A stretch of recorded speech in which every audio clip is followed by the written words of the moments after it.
So let's get this started, this discussion about poverty in America. What I'd like to do is just kind of set the stage for the data, for the very basic information about poverty that I think a lot of us take for granted, but unfortunately much of it is wrong. And let me start off by saying that the measure of poverty we have today is based on a study completed in around 1955 for the Department of Agriculture that looked at the cost of feeding a family a basic subsistence diet. And as this information was being developed in the federal government, it ended up kind of coming of age at the very time that President Lyndon Johnson began his war on poverty around 1963, 64, 65. So in that time frame, this initial research that looked at what it would cost to feed a person on a subsistence diet was then adopted and used for the federal official poverty measure. And there's a couple of big challenges with that. First of all, back when this was first created 50 years ago, when this initial research was formalized, it cost Americans about 13.5% of their disposable income to pay for food. Now, because of advances in agricultural techniques, because of the general increase in prosperity in America, because of free trade agreements, food as a share of our income has actually dropped. It takes less money today as a share of income to buy food than it did 50 years ago. So if we were tripling, what they ended up doing is they said, okay, the poverty measure is then going to be triple of what it takes to just barely feed a subsistence diet. We're going to triple it and then scale it up or down depending on how many people are in your family. And the thought was we'll triple it and that should leave enough for rent, for putting a roof over your head, for a little bit of clothing, for some transportation. And so they tripled it. And it was 13.5% of the average disposable income. And then it dropped to about 9.5% about 10 years ago. And then when the recession hit and the impact of corn ethanol subsidies with the distortive effects of the food market, it actually crept back up to about 10%. So it stands to reason if you're tripling 10% versus tripling 13.5%, that maybe the threshold is not quite what it used to be 50 years ago. But there's another even bigger problem with the way the poverty measure was set. And this is a really big one. The federal government, and I know this will come as a shock to the people in this audience, the federal government decided that they would have a one-size-fits-all poverty measure and presumed that the cost of living in Brooklyn, New York was the same as the cost of living in Lubbock, Texas. And so what you have is a national standard that simply says, here's the poverty measure for whatever size family you have, and it's the same in New York as it is in Iowa, as it is in Texas, as it is in California, as it is in Hawaii. Now, it would stand to reason that $10 in Texas probably goes a little bit further than $10 in California. No? And you would assume that probably that's correct. And so there's actually been extended criticism of the official poverty measure, mainly from those that are on our philosophical left, saying, look, we're selling poor people short. We need to really reevaluate the poverty measure. And so the U.S. Census Bureau, which has charge of this poverty measure, was tasked with coming up with a new poverty measure. And so it took them about 20 years. And, moving like bureaucracies do, they eventually, a couple of decades later, they came up with this new poverty measure, and it's called the Supplemental Measure of Poverty. And it's very different than the traditional measure of poverty because it does a few things. First of all, rather than tripling something that's absolute, the cost of a subsistence diet, it really bases its poverty measure based on about 1/3 of median income in the country. So it's more of a relative than an absolute scale. So that's the first thing it does. The next thing it does is it actually takes into account the variable cost of living, but for housing only. And they weight housing relatively low, as I recall, about 22% in their calculation. In America, housing costs are usually higher, but they weighted it at 22% of income. And then they did a few other things. They actually included non-cash benefits in calculating the poverty measure. So in the traditional poverty measure, the official poverty measure, food stamps, otherwise known as SNAP benefits, Supplemental Nutrition Assistance Program, those don't count because that electronic debit card that is used, that's really considered an in-kind contribution, non-cash. Even though it functions the same as cash, it's considered non-cash. So they don't count food stamp benefits in the traditional poverty measure. They also don't count Section 8 housing vouchers that help pay for people's housing. But the supplemental poverty measure does. And so with this new measure of poverty, what's been fascinating about this is if you look at poverty in America, and you look at it at the state level, and then you look at it by the three largest racial or ethnic or national origin groups in America, that would be white non-Hispanics, aka Anglos, black non-Hispanics, aka African Americans, and Hispanic of Mexican national origin, aka Mexican Americans. Those are the three biggest demographic groups in the country. And so if you look at those three big groups across state boundaries, and you look at it from the supplemental versus the official poverty measure, you start to see amazing things begin to happen. For example, California, among all people, has the highest poverty rate in the country. And their poverty rate actually goes up by some, 7.3% over the official poverty measure.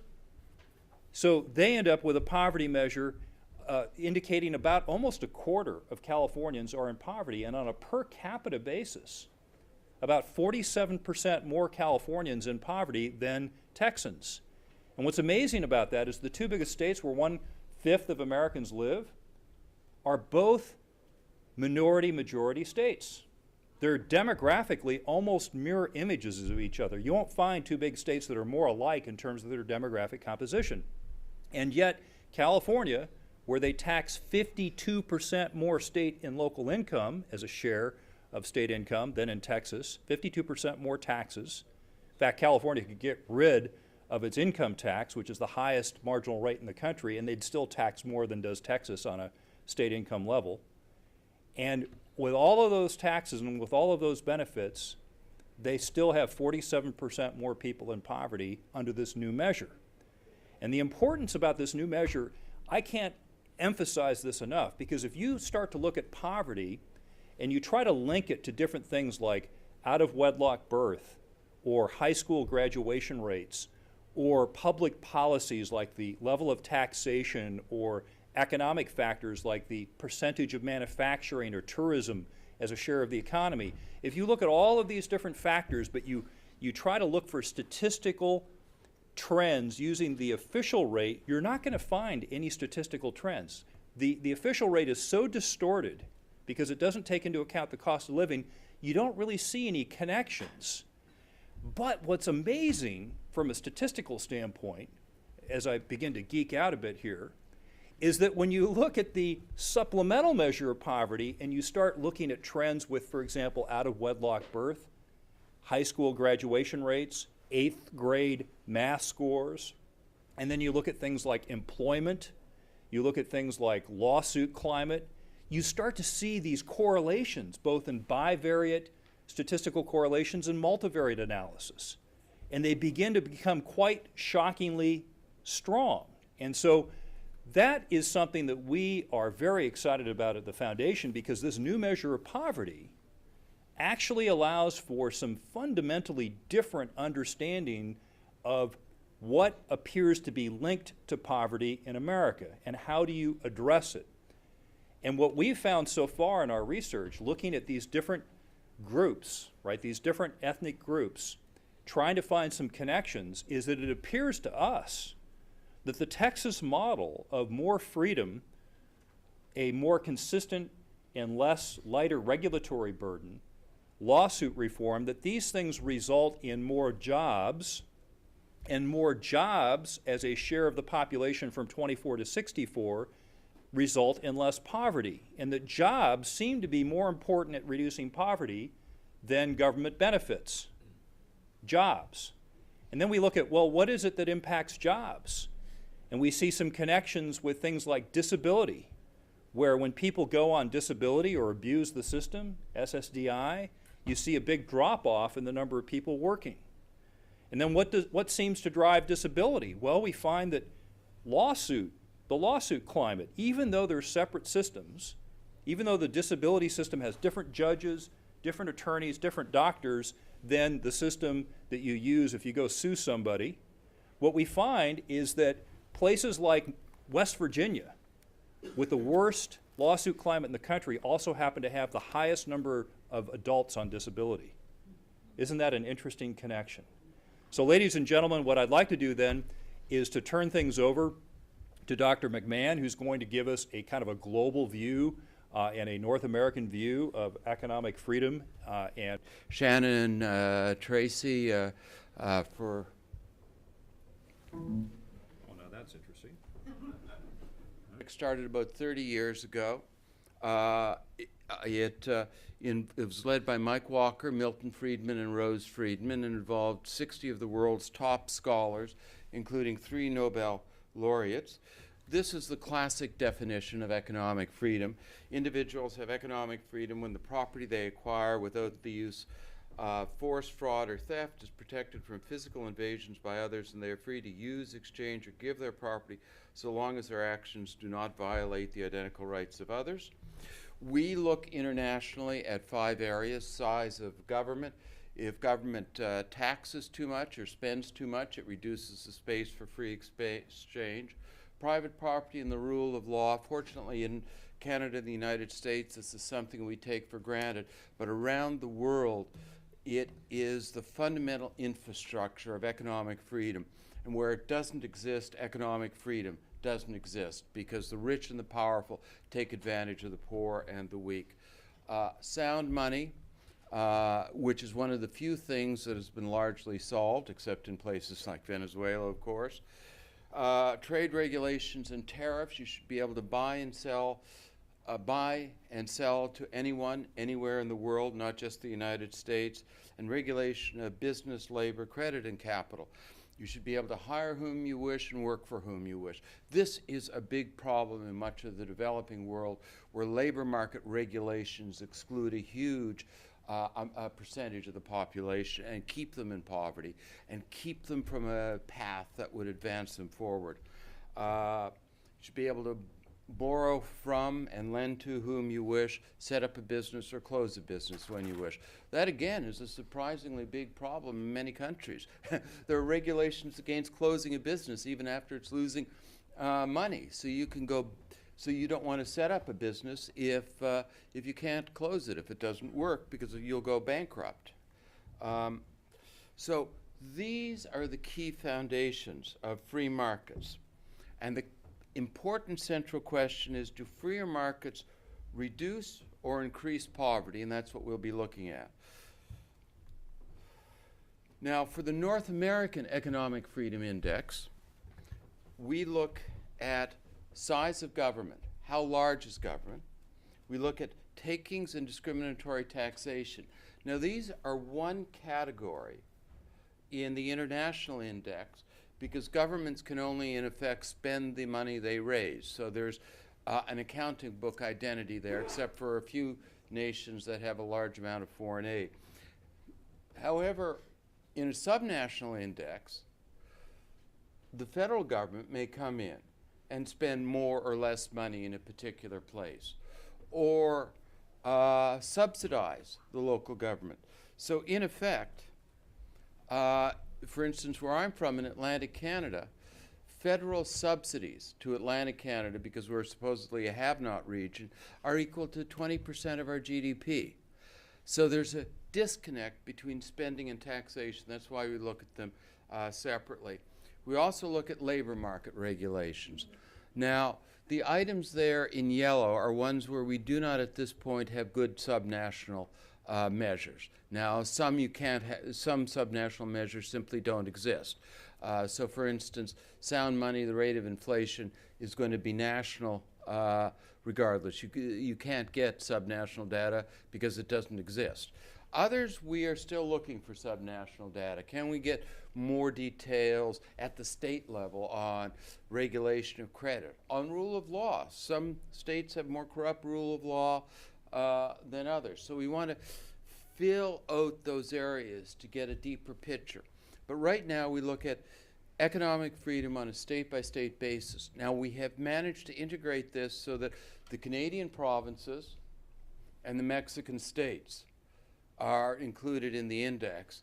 And it may shock you, it certainly shocks us in Canada to find that American states no longer head the list. In fact, the Canadian provinces two of the Canadian provinces are now at the top of the list, not American states.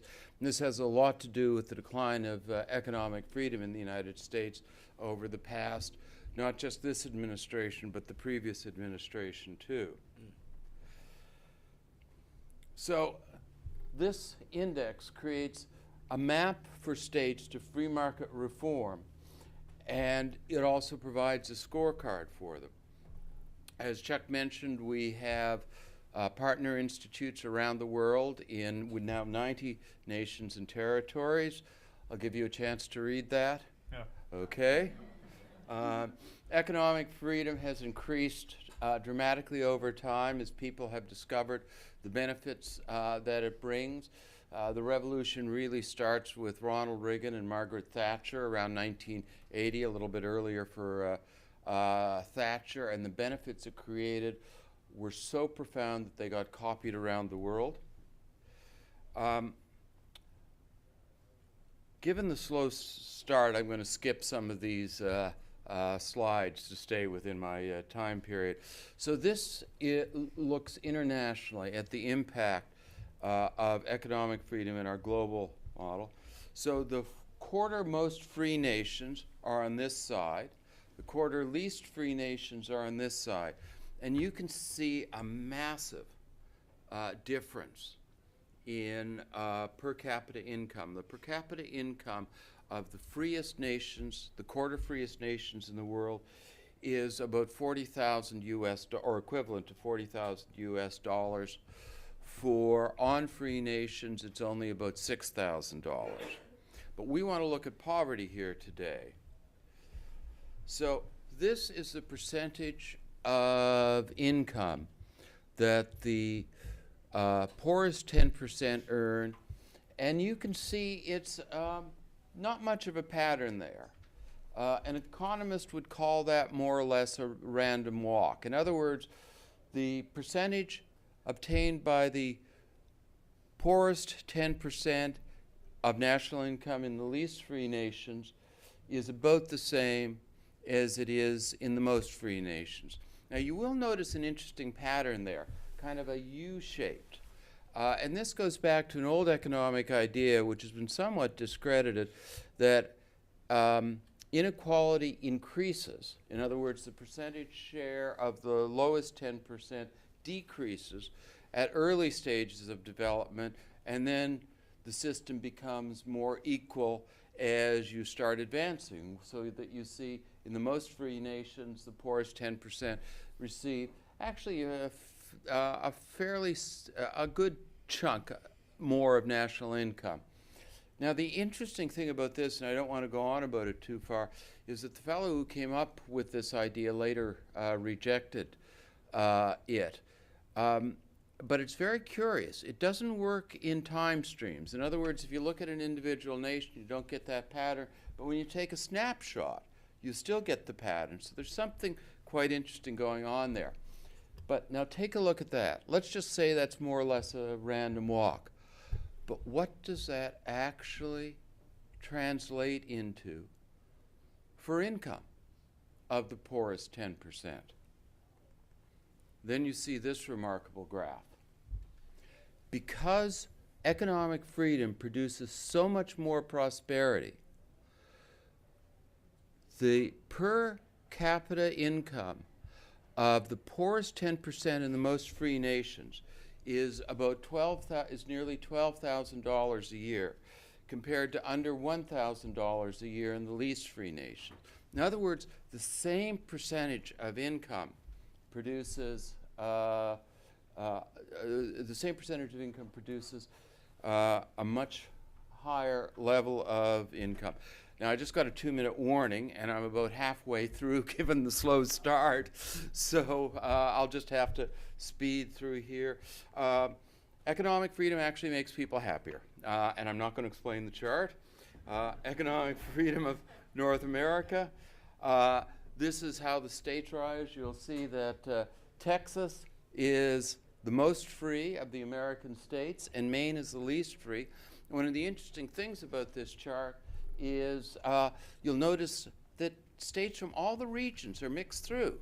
Some southern states are very free and not very free. Some eastern states are very free and not very free. Okay, these are the proven effects of economic freedom at both. Can I have just an extra minute or two? Sorry, because I lost about 5 minutes. You know, yeah, I apologize. Okay, these are the proven aspects of economic freedom, both world and North America. It creates prosperity. Economic freedom of the world has had about 500 different policy and research articles based on it. Economic freedom of North America, about 100. The articles unanimously point to these effects. It creates prosperity, boosts economic growth, encourages entrepreneurship, increases immigration, and enhances job growth.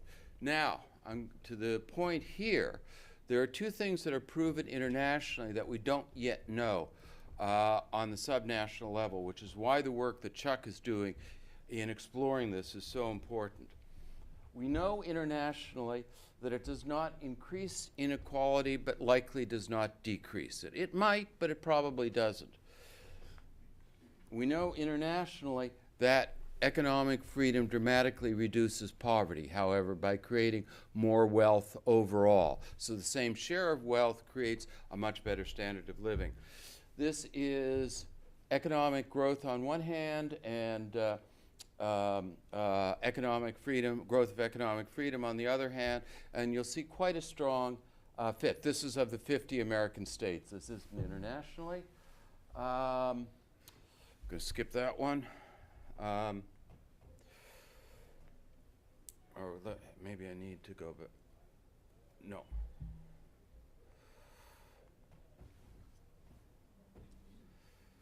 So, since economic freedom has been shown to boost growth, it will cause poverty to rise if inequality increases faster than growth. It will cause poverty to fall if inequality either declines or decreases at a slower pace than economic growth. Chuck went into the statistical data. Okay. Wrapping up at, I hope, something close to Roadrunner speed. This shows some of the research on whether economic freedom measured at the subnational level in our North American index reduces or increases inequality. And the bottom line from this research is some find it does increase inequality, some find it doesn't increase inequality, but there's no consensus in the research now. As I say, there's a consensus that it boosts growth, but no consensus whether it boosts or lowers inequality.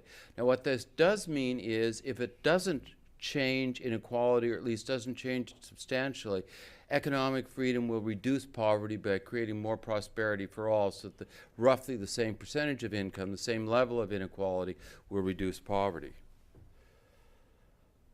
And all these things find, and this will be discouraging to some folks on the left, that low taxes and flexible labor markets definitely decrease poverty. The research, however, shows that economic freedom at the subnational level is a great boost to job creation. And this is, of course, the most important social program, a job.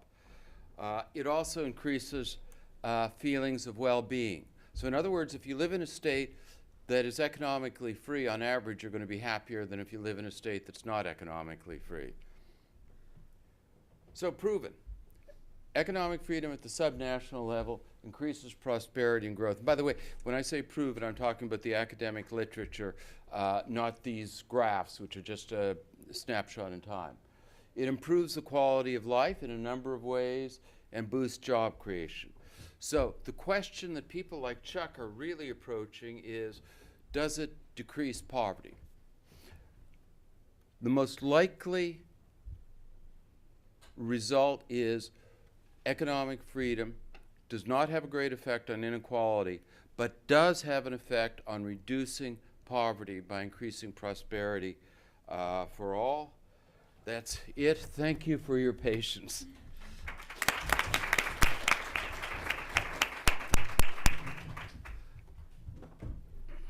Sorry about that.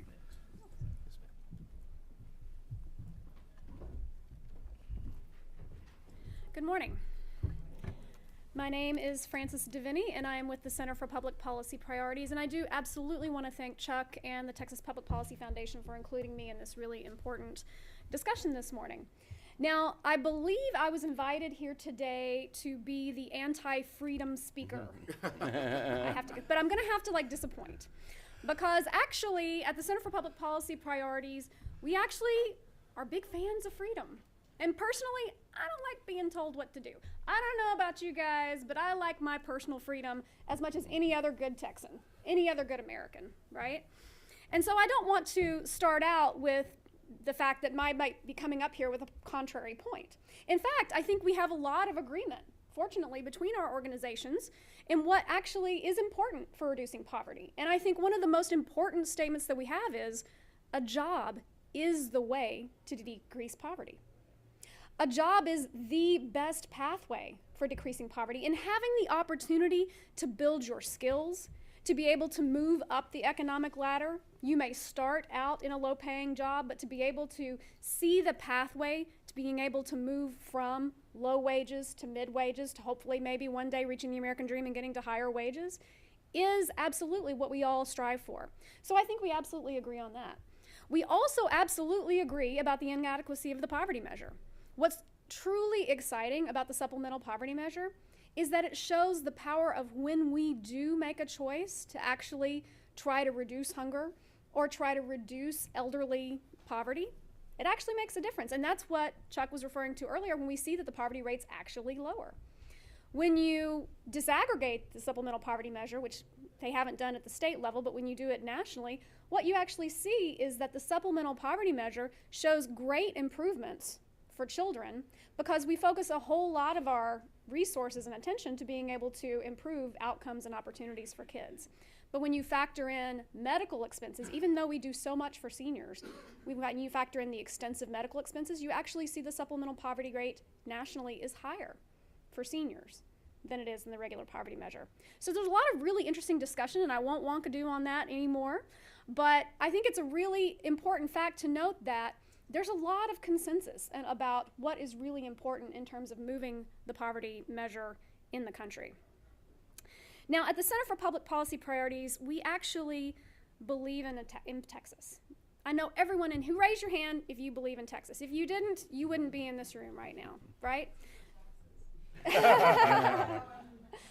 actually do support really smart taxes as well. And we also support smart tax cuts as well. So, but we also believe that in a Texas that offers everyone the chance to compete and succeed in life. We envision a Texas where everyone is healthy, well-educated, and financially secure. And we want the best Texas, a proud state that sets the bar nationally, continues to set the bar nationally for being able to expand opportunity for everyone.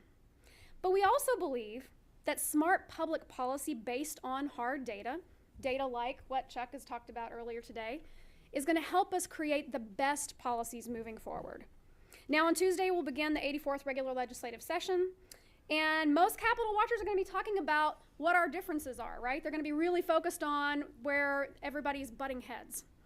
But really what we should be doing at conferences such as this policy orientation, is finding where we can find consensus to really move the ball forward. And so really, that's what I want to talk about. I want to talk about what we believe in, and we believe in Texans. We believe in Texas families, right? And the reason we so all can agree on about the importance of believing in Texas families are those little faces right there. Those three little faces. It's the kids. Now I know it's like, wah, wah, I'm kind of tugging the heartstrings, bleeding heart liberal, I know. But in truth, this is the future. This is our future. Those kids right there. What's really important to know is that our greatest assets are those kids and what we can do to be able to keep Texas strong in the long run. And boy, do we love kids so much, we make a whole bunch of them. I don't know if y'all know this, but our birth rate is only second to Utah. Think about it. A little bit, all right? So let's start with the facts about our kids. Now, I did run the Kids Count project for 10 years, so I do have, I'm partial to the kids' data, so that's where we're going to start today. We'll start with the facts. Now, over the last decade, between 2000 and 2010, the United States added 2 million children to the country, right? We grew by 2 million kids. Texas accounted for half of that growth. Now, it doesn't mean we have half the kids, but we added half of the growth. We added 1 million kids. So we went from 5.9 million to 6.9 million kids in Texas alone. So that's particularly important when you consider how many of our children live in poverty. Because what happens in Texas, be it for business and economic movement, be it for families, be it for kids, we are going to impact the nation by sheer numbers alone, right? Our sheer size is going to drive it. So what does it mean when we're looking at poverty for kids?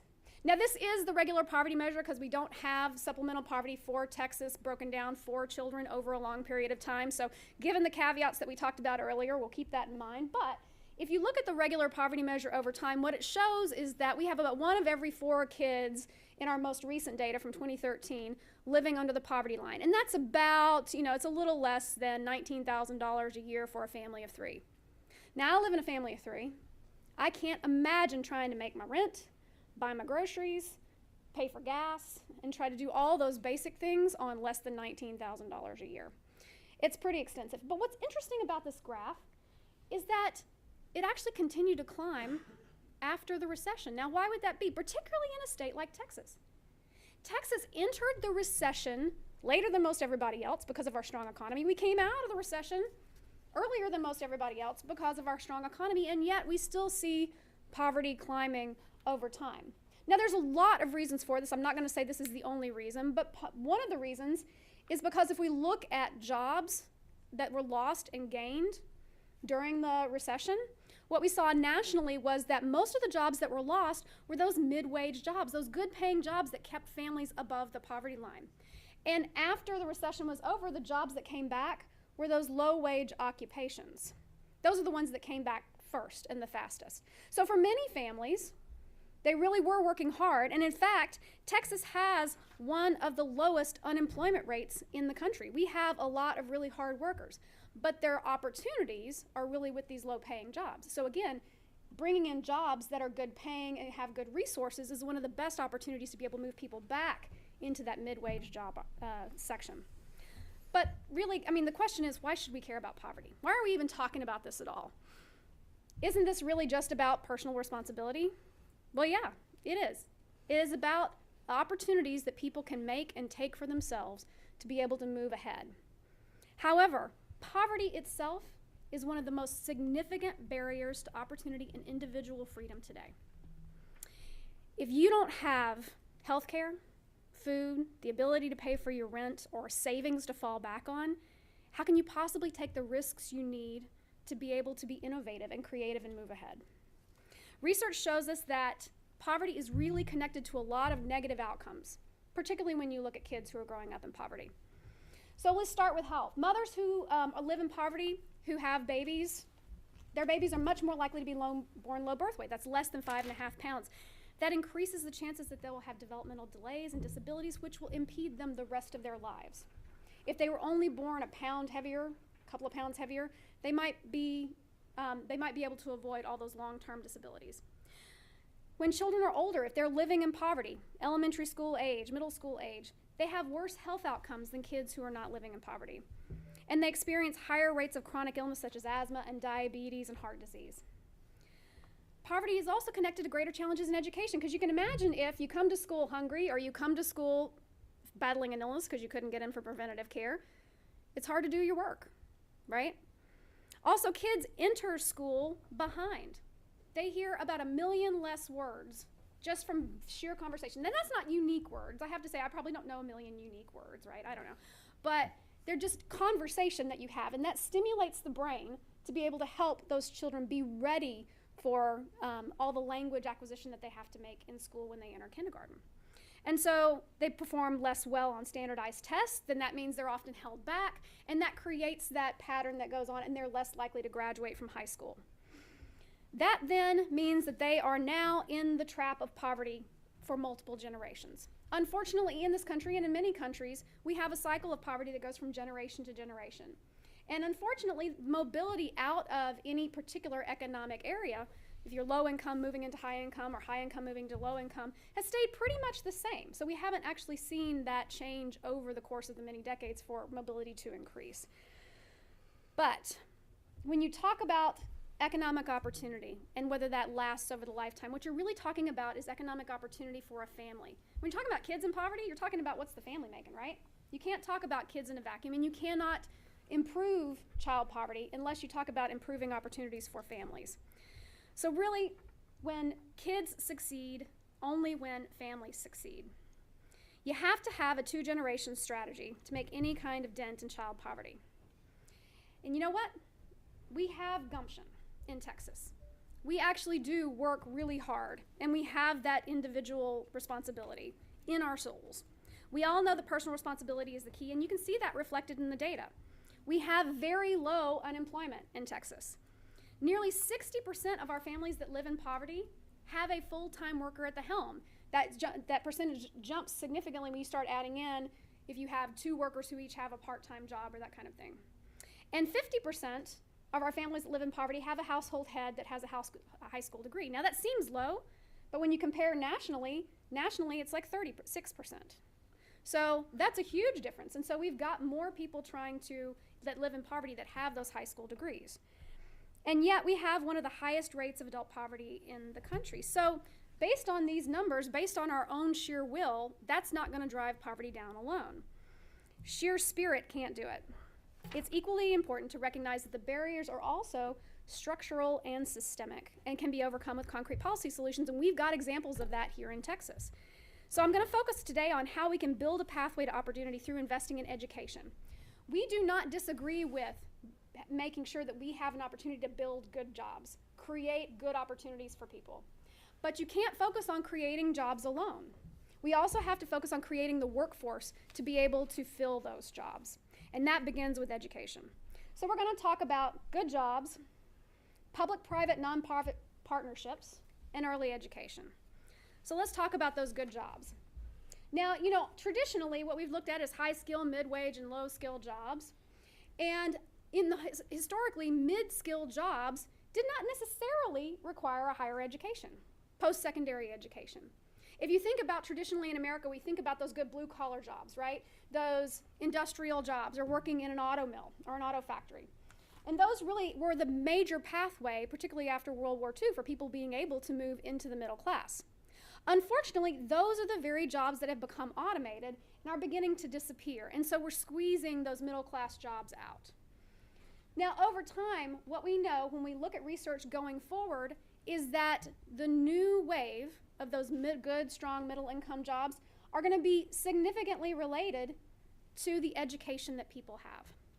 Now, unfortunately, what we know is that mid-wage jobs going forward are going to require some kind of certification, post-secondary certification, some kind of post-secondary education, at least an associate's degree. But unfortunately, when you look at research that predicts where our jobs are going to be in the future, that top bar shows that less than 50% are jobs that you can get by with less than an associate's degree, and just over 50% require some kind of post-secondary education. But our current supply of workers in Texas is over 68%, nearly 70% of workers have less than an associate's degree. So we have a skills gap going on in Texas, a mismatch. Now, we know that's critically important for poverty because when you just look at Texas's data, if you have some college or an associate's degree, you are 3 times less likely to live in poverty than somebody who drops out of high school. That's today's current data for Texas. So it's critically important. Now, is this problem insurmountable? Thankfully, it's not. We have public policy successes and homegrown public-private partnerships to prove it. Now, let me tell you a quick story about Pharr-San Juan-Alamo ISD. They were written off as one of the poorest performing school districts in the country. And they had really low graduation rates. If you look, Texas is at the top with a 78% graduation rate in 2007. The Region 1 area, which is kind of in the South Texas area, was not as good, 72% about. And then Pharr-San Juan was hovering around 62% graduation rate. Then we had Dr. I'm blanking on his name, Dr. Daniel King come in as superintendent, and he, along with district and community support, made significant progress in plugging that leaky education pipeline. And what we found is in 2013, they had a higher graduation rate than the rest of the state. And so what's really exciting about this, the way they did this was through public, private, and community college partnerships. They got together to get funding from private organizations in their local area, worked with the community college to create dual enrollment and early college in the high school. So kids who didn't have opportunity before, who didn't believe that college was in their future, could actually get college credits early while they were in high school. They were much more likely to graduate, and they were much more likely to go on to college, stay in college, which is a critical data point, and finish. And so this is really, really exciting data that shows that this can be done in Texas. But kids don't show up fresh and new in 9th grade. There's a lot of schooling before that, right? They're not birthed in 9th grade. That would be horrible, wouldn't it? To just get your 9th grader to kind of like show up on your doorstep. It's good to grow together as a parent and a child, right? So you gotta start early. And really what we know is that kids from poorer families start school at a significant disadvantage, but we do have a good policy solution for that. There's all kinds of early childhood education that we could talk about, but I'm gonna focus today on pre-K. And we know that there's a lot of benefits to pre-K that do last throughout life. We have higher educational attainment for kids who actually go to high quality pre-K, higher earnings, better health, and less public assistance. Kids who go to pre-K get started on a better path, and they do not require as much support from the government as kids who do not. And we actually have Texas data to show that we're doing better. Up to 52% of kids are attending public pre-K in Texas. That's up significantly from several years ago because of our commitment to it. And we also know that economically disadvantaged kids who went to public pre-K passed their reading and math tests at a higher rate than kids who did not attend public pre-K. So even in Texas, with Texas data, we know the value of public pre-K, putting kids on the right path to helping stem that economic leaky pipeline. So what can you do? Well, for the first time in our history, most Americans don't believe that their kids will have the same opportunities that they had to lead a happy, healthy, and prosperous life. When Americans no longer believe in the American dream, it's time to reclaim our heritage. Our parents and grandparents knew that if they just committed and they worked hard and played by the rules, their kids could expect a shot at a home and a college education and the opportunity to develop their gifts to the best of their abilities. But the outcomes over the last 10 years in economic security and education have discouraged many, and America has always risen to the challenge of ensuring a brighter future for our children. It's time to rise to that challenge again. So I encourage you, when you're looking to the legislative session starting next Tuesday, don't focus on this, right? We don't want to focus on our butting heads and our differences. And frankly, given the construction of the Senate and the House, it could potentially be more like this, right? We may see more of this. We need to look for our consensus areas, because we are going to truly dare Texas to be the best. We've got to use good data and believe in the ways that we can build the pathway opportunity. Children entering kindergarten ready to learn. Look for opportunities to be able to expand public policy, to be able to support kids to enter kindergarten ready. More students making it through the education pipeline, and expanded access to post-secondary education and workforce training. Because only if we can find those consensus areas can we actually dare Texas to be the best for all of its citizens. Thank you very much.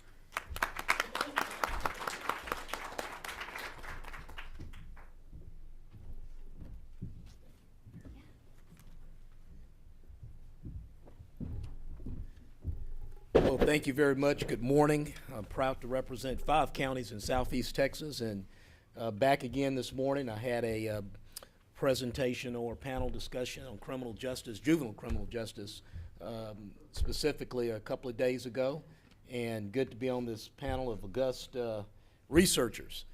I'm a legislator. I'm not a researcher. I have no slides for you.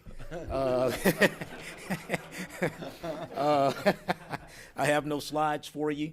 And as I said 2 days ago, Chuck, I'm going to stick to that old infantry officer briefing rule: be bold, be brief, be gone. So I probably will not use all of my 10 minutes. Okay. But looking for a lively exchange in the question and answer. You know, listening to the three panelists before, and Chuck read my bio, I started to think about the 2 or 3 years I had as an infantry lieutenant in Berlin. 2 of those years, the wall was still up. And often we would go over to the East Berlin, and observe the society over there. And I would tell you, based on the walking through the stores and looking at the architecture, obviously there were a lot of people in East Germany, in communist East Germany, that were very well educated, very well trained, artisans of great talent, and you're wondering, you know, what's the problem? And the problem was economic liberty. Interesting point, a few days ago, the Houston Chronicle did a drive-by editorial on me on Second Amendment rights, and they said James White, a black Republican from Southeast Texas, and they decided to drop that. I didn't. He represents one of the poorest regions of the state, and then therefore he should be concerned about that, and he shouldn't be concerned about Second Amendment rights. And the point is that they would have taken maybe just 5 more minutes before they did their editorial license, they would have found out that I've been very aggressive on issues involving education, health and human services, the economy of Southeast Texas. But that whole editorial missed the whole point.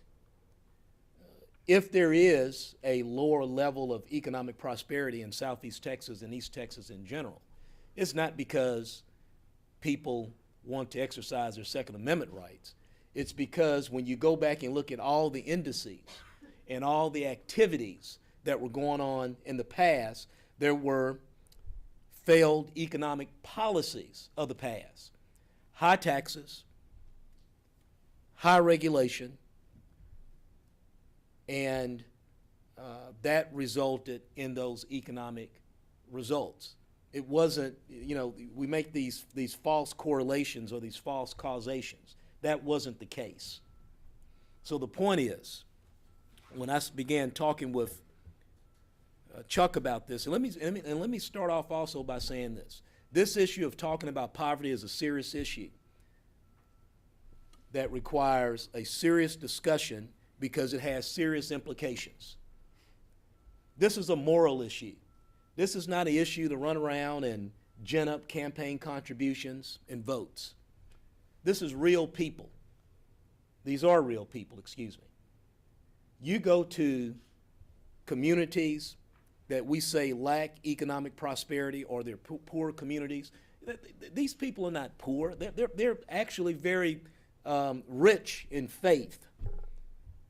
Yes, they're exercising a lot of what you call financial fiscal conservatism. Yeah, they could probably come to Austin and teach us some fiscal conservatism.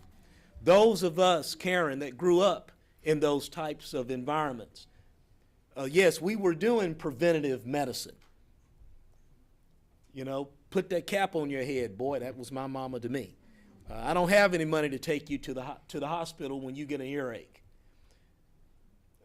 Eating right and appropriately so you don't get sick. So, you know, we may come up, and it's not being disparaging to any of my fellow panelists up here. So we may get up and talk about preventive medicine and education. And, you know, I'm going to tell you this. I did pre-K. I am a product of pre-K. And you know what it was. Maybe you don't. It was My mom sitting there with me at 2 and 3 and 4 years old, teaching me how to count to 100, teaching me alphabets, and getting these tapes out, you know, the big old tapes. It wasn't like CDs like we have today. These big old tapes out and working through the phonics. So yes, pre-K works. So I'm not going to get up here and tell you that the nice lady is wrong. I'm not going to get up here and tell you that the nice lady is wrong about preventive medicine. Because our grandmothers did preventive medicine with honey and lemon. Boy, go outside and work in that yard and get you some exercise. You don't want you sitting around here getting sick on me in the house. All that is, so people that we say that are lacking socioeconomic status, or however we say it, they're practicing these things. We have much to learn from them as much as we want to give to them.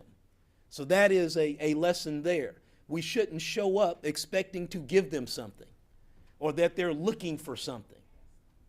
The people of Southeast Texas are not stopping me in Walmart and asking me necessarily to give them something.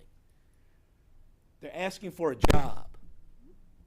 They're asking for choices in education, and not necessarily a choice with the state legislature forcing upon them some ticket or something. They think they have the ideas to get it done. They don't need us telling them when to open up school in the summertime. They're not requiring us to tell them how many tests they already know. They already know what they don't know. You know, like I was at one college commencement exercise, and the guy said, we don't have to do standardized tests. We can just get the zip codes out and we can figure it out. Okay, $200-300 million in standardized tests. Give me a zip code and I can tell you how the kids are going to do. So the point is, what are we going to do about this situation? Really quick. Beginning when I sat down with Chuck a few months ago, and we began talking about this from a very rigorous research idea. I came up, just picture in your mind, because I don't have any of these slides, okay? Just picture in your mind a triangle. And inside that triangle, you have faith. Yes, faith. Family. Freedom. Because the Bible,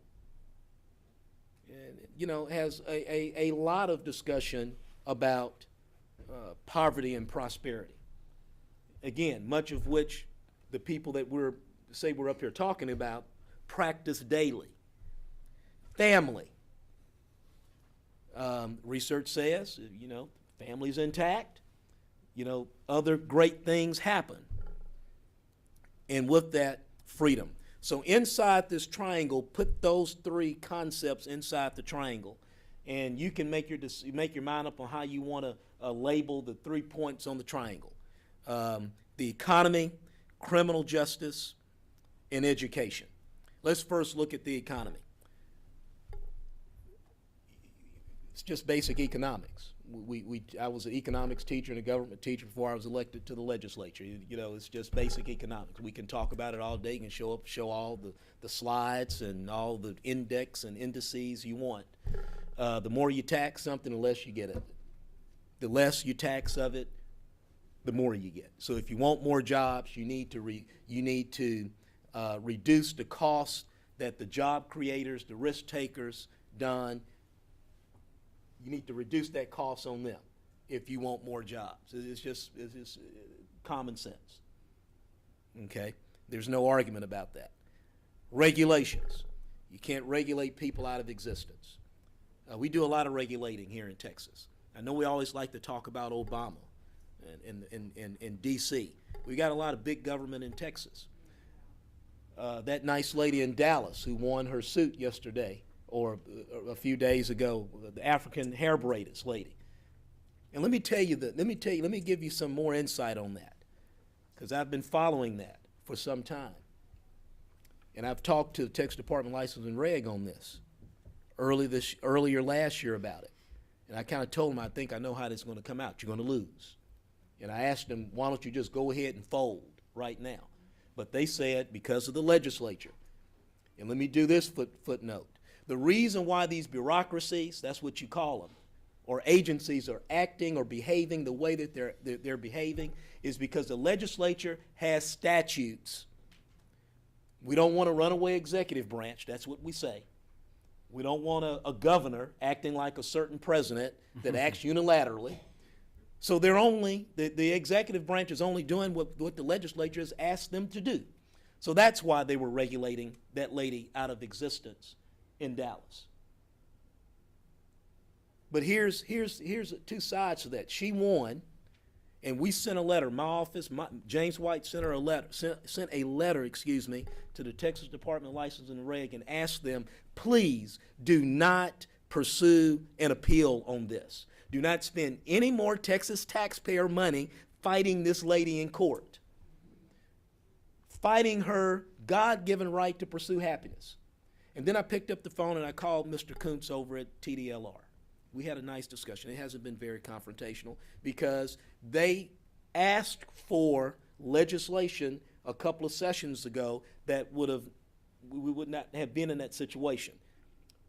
But obviously, you know the story. You got hung up in committee, not because of some of the usual stories you may be hearing in the news or in the mailbox. It's because no one wanted competitors. So they gamed the committee system in the House and the Senate to derail those bills. But let me tell you something else. What Texas Department License and Reg told me the other day. We're going to have to come to the legislature on an appropriations request because the monies that we spent fighting that in court. So it's a double whammy because we regulate too much. The idea that to have an electronic sign company, you either have to have an electrician to be a part owner of your business. They don't have to invest in it, they just have to be an owner of the business. Or you have to have them own the payroll somehow with their permit. It's just not enough to contract with the electrician to make sure that the sign is put up appropriately. So we regulate too much, and a lot of this is occupational things Karen's mom did in the kitchen, braiding hair, interior decorating, things my mom does every day. If they knew she was doing it, she could be carted off to jail like that woman was a few days ago. But let me wrap up here. I got the 2 minutes. I want to get too much off script. So we've got to keep on that triangle, the economy.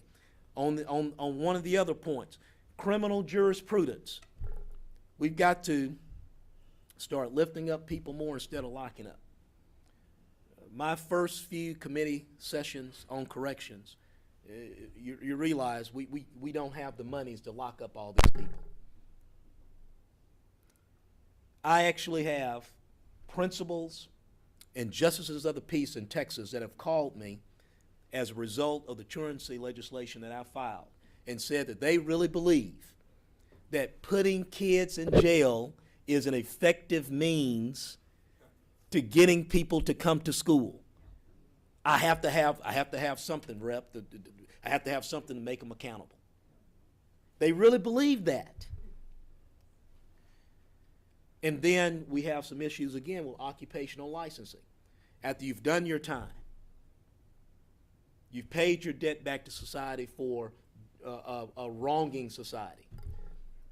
Years after, you can't get an occupation, you can't get a license. In some of these situations, brothers and sisters, we've actually used taxpayer money to train the people for the job. And then they can't get, once they get out, they can't even get a job or get a license in what you've spent training them to do inside the prison. Doesn't make very good sense. The other side of that triangle is education. Learning, more so learning than education. Education is about compliance. Learning is about learning your rights and responsibilities as a citizen in this free republic. We need to be open about more choices. We need to be open about it. And that means something different in rural East Texas than it probably means in Houston. And then we need to make all forms of higher education more accessible and affordable.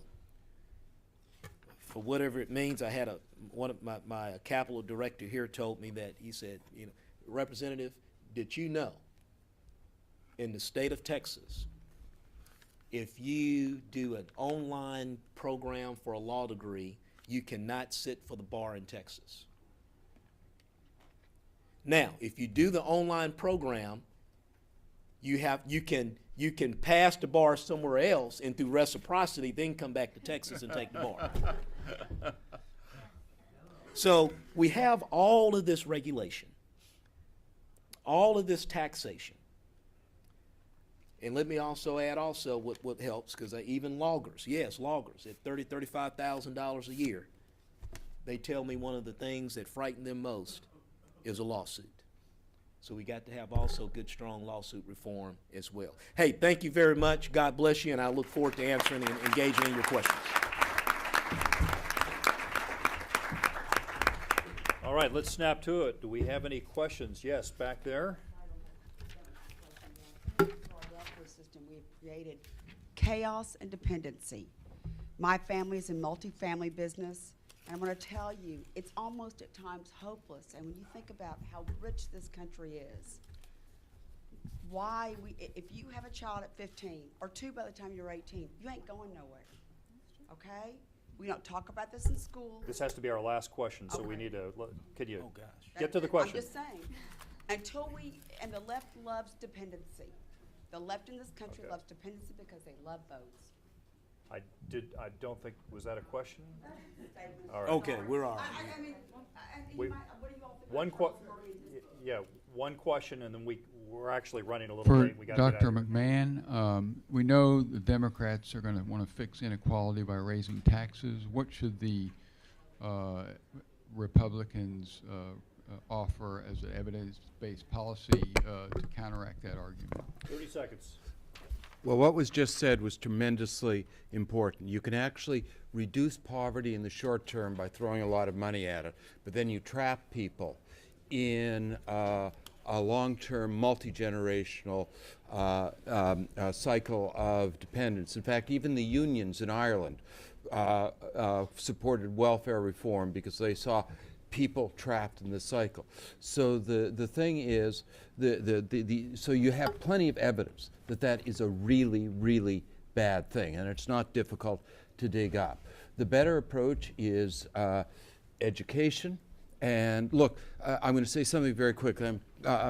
Teachers' unions are the enemy of education the world over. You've got to have more education, all freedom. And I'm not a hard right person, but I'm hard on this one. Teachers' unions are hugely damaging. All right, we need to move on. Okay. We have a new panel coming in. The next